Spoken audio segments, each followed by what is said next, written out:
Islam was still new.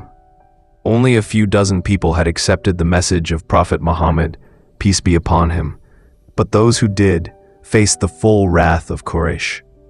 Men were tortured, women were beaten, slaves were dragged across hot sand. Even family ties could not save you if you declared La ilaha illallah. Prophet Muhammad, peace be upon him, seeing his companions suffer, did something remarkable. He advised them to leave, not to another Arab tribe, but across the sea, to the Christian kingdom of Habshaa, ruled by a just king known as Qais or Al-Najashi. He said, "There is a king there who does not wrong anyone. It is a land of truth. Go and stay there until Allah grants you relief." And so, the first group of 11 men and 4 women, including Uthman ibn Affan and his wife Ruqayya, daughter of the Prophet peace be upon him, set sail quietly across the Red Sea. It was the first migration in Islam, and it was filled with fear. They left at night, evading Qurayshi spies. They left their homes, wealth, and loved ones. They sailed not knowing if they would ever return. But when they arrived in Habshaa, they found safety. They found freedom. They found a king who listened with his heart. Soon after, the Quraysh sent 2 men to Habshaa, among them Amr ibn al-As.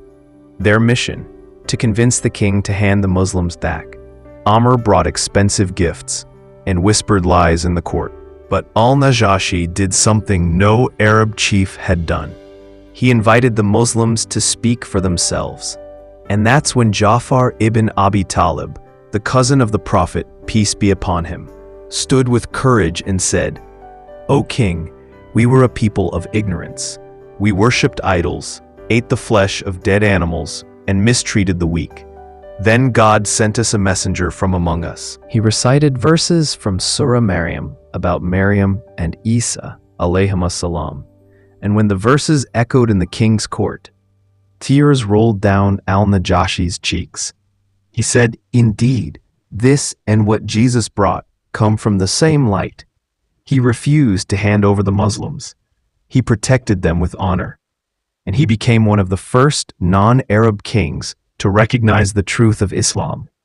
The Muslims stayed in Habshaa in peace, some for years, until later migrating to Medina. And Al-Najashi, he secretly accepted Islam. And when he passed away, the Prophet, peace be upon him, prayed Salat al-Janazah in absentia for him, a rare honor in Islam.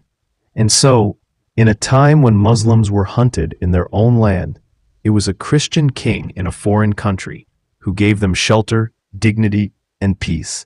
This story reminds us humanity can shine through borders, languages, and religions. Justice is a universal language, and faith is worth sacrificing everything for.